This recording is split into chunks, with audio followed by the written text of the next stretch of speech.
Welcome to the Engaging with Youth to Build Better Policy course. This video is part 1, Planning Before Consultations. Congratulations on having decided to take concrete steps towards greater engagement with youth. Your efforts will go a long way in making policies that respond to the needs of the people and towards making stronger, more effective government. You probably already have some ideas of how you want to engage with youth. But before you make any big plans, we want you to stop, take a step back, and think about some foundational principles before you go through all that effort of actually planning the consultation. The first thing you need to think about is why you want to engage with youth. Is it just because there's pressure from the top or from the population to do so? Or is it because you really think that young people have new, interesting, and valuable ideas and perspectives, and that involving them in forming policy will actually make for better policies that are better for more people? If so, that means that your intentions are genuine, and you believe that youth have important contributions to make to policy. This will set the stage for effective and productive youth engagement. The second principle you want to think about is whether or not the content of your consultations is something that youth are actually interested in and care about. If it's a topic that they don't care about, you're not going to get any interesting information or perspectives. You want to make sure that you have meaningful content. The content for the consultation or workshop should be related to the real daily lives of youth. Will they be excited to share what they think with you? Will they be inspired to learn, make their voices heard, and collaborate with you? When your approach is genuine and your content is meaningful, you are going to want to make sure that youth know that. You want them to know that this activity has a clear purpose, and you want to have very clear roles and expectations of them. Are you expecting them to just provide feedback on certain issues? Or do you expect them to play an active role in determining how you shape policies? When you have a solid understanding of what you want youth to do and how you want them involved, you can ensure that your consultations achieves its goals. Once you've made these clear, you want to make sure that youth can actually fulfill them.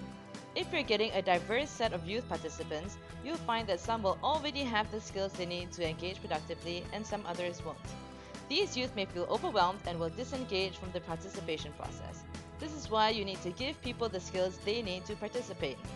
At the beginning of the workshop, have a training session to ensure that everyone has the background knowledge, the soft skills, and tools they need to be able to participate to their fullest potential.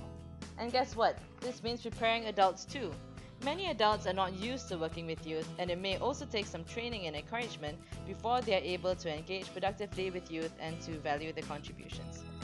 Ultimately, if you are able to build relationships between youth and adults, then your consultations will have an effect beyond just that particular event.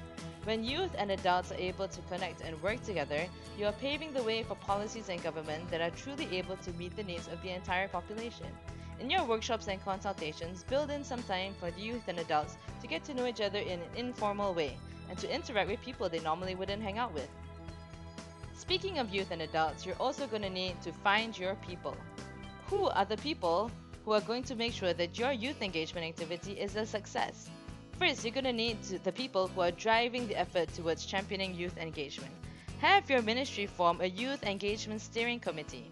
The people who are on this committee should be genuinely interested in engaging with youth and should believe that youth have very valuable contributions to make towards national policy.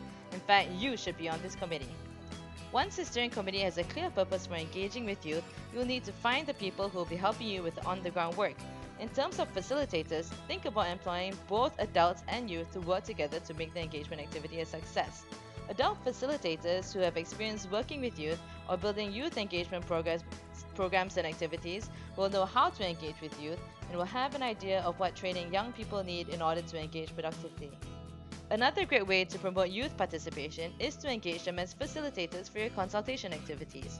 They could be going out to do surveys and interviews, or they could help to facilitate workshops.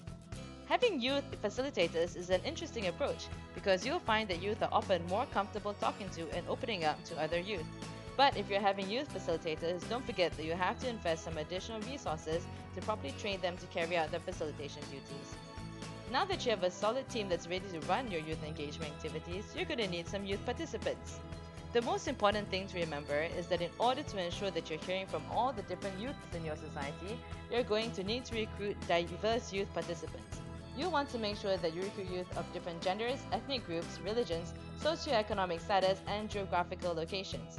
And don't forget that you should also have some youth from historically marginalized populations, such as youth with disabilities and LGBT youth. You also want to make sure that the content of these consultations is accessible for people with different needs and doesn't alienate these communities. So now you know who you want to have as participants, but how are you going to reach out to youth? To ensure that you get a diverse set of participants, you'll want to use several different modes of outreach. Firstly, you can go through community and youth organizations, and you can find community leaders who currently work with young people. Secondly, make sure that you're using a mixture of online, print, and mass media. For example, you'll want to advertise on Facebook and Twitter because that's what a lot of young people use. Text messages will also be able to reach youth who have limited internet access, and you can send mailers to reach youth who have little access to technology. And you'll want to make sure that your outreach materials have all the necessary information on them. Let them know what the consultation is about, when and where it is, how they can get there, and what they can expect when they come. Thank you for watching this episode of Engaging with Youth to Build Better Policy.